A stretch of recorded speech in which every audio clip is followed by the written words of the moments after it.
日本とインドネシアが駆闘艦の共用生産のついに逃避す。東南アジアにおける先脚手な海洋産業パーセの進Joint destroyer production with Indonesia is crucial for stability in the Indo-Pacific. Absolutely. Strengthening maritime defense cooperation is key to addressing regional challenges. Indeed. Wacana penguatan kekuatan laut Indonesia kembali menguat setelah muncul sinyal kerjasama pertahanan maritim yang semakin intens antara Indonesia dan Jepang. Meski belum diumumkan secara resmi, sejumlah pengamat menilai kapal perang kelas destroyer berpotensi masuk ke dalam program alutsista TNI Angkatan Laut pada fase lanjutan modernisasi.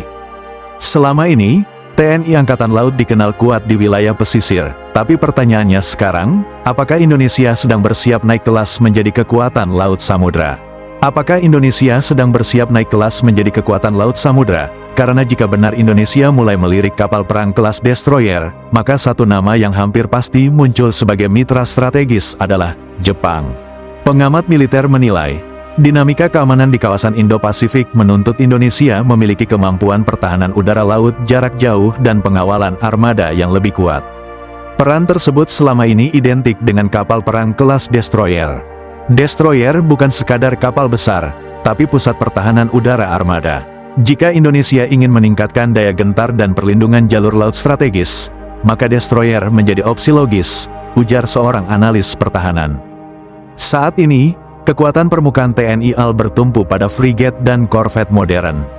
Namun, belum ada kapal yang secara khusus dirancang untuk area air defense, yaitu melindungi armada dari ancaman udara jarak jauh. Jepang disebut sebagai salah satu mitra paling potensial dalam kerjasama kapal perang kelas destroyer. Negara tersebut memiliki pengalaman panjang membangun destroyer berteknologi tinggi, seperti kelas Maya dan Atago, yang dilengkapi sistem radar dan pertahanan udara mutakhir. Selain faktor teknologi, hubungan strategis Indonesia-Jepang juga terus menguat, terutama di bidang keamanan maritim, stabilitas kawasan, dan perlindungan jalur perdagangan laut.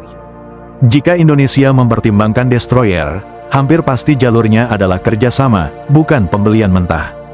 Jepang punya kapasitas teknologi, sementara Indonesia memiliki kepentingan jangka panjang membangun industri pertahanan dalam negeri, yang ramai dibicarakan analis militer. Berbeda dengan negara besar, Indonesia diperkirakan tidak akan membeli destroyer dalam bentuk siap pakai.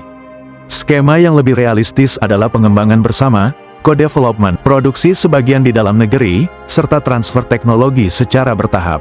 Kapal yang dihasilkan pun diperkirakan bukan destroyer besar seperti milik Jepang, melainkan versi yang disesuaikan dengan kebutuhan dan doktrin TNI AL, baik dari sisi ukuran, persenjataan, maupun biaya operasional. Meski peluang terbuka, sejumlah tantangan besar masih membayangi. Kapal destroyer dikenal memiliki biaya akuisisi dan operasional yang sangat tinggi. Selain itu, dibutuhkan kesiapan infrastruktur pendukung seperti radar nasional, sistem komando terpadu, pangkalan, serta sumber daya manusia yang terlatih. Karena itu, pengadaan destroyer dinilai lebih realistis masuk dalam tahap lanjutan modernisasi alutsista, setelah program frigate dan kapal selam berjalan stabil. Jika rencana tersebut benar-benar terrealisasi, kehadiran destroyer akan menandai perubahan besar dalam doktrin pertahanan laut Indonesia, dari fokus pertahanan pesisir menuju kemampuan Blue Water Navy.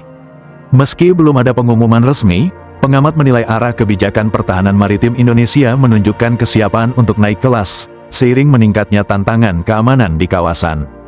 Pengamat analis pertahanan menganalisis destroyer bukan soal prestise, tapi soal kesiapan menghadapi konflik modern di laut terbuka.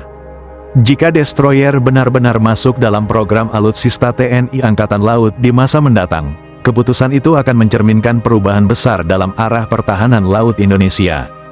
Dari fokus pengamanan wilayah pesisir menuju kemampuan menjaga stabilitas laut terbuka dan jalur perdagangan strategis. Apakah kerjasama dengan Jepang akan menjadi langkah awal menuju era baru kekuatan laut Indonesia, atau hanya sebatas penguatan diplomasi pertahanan? Semua masih menunggu keputusan politik dan kesiapan nasional.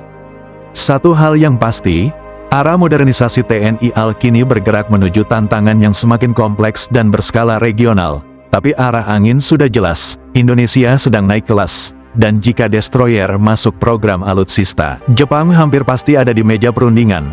Pertanyaannya bukan apakah, tapi kapan Indonesia siap menjadi kekuatan laut samudra. Kalau menurut kalian ada data yang perlu dikoreksi, sudut pandang lain yang lebih tajam, atau analisis yang belum kami bahas, silakan tulis koreksi dan pendapat kalian di kolom komentar. Kami sangat berterima kasih dan mempertimbangkan setiap masukan.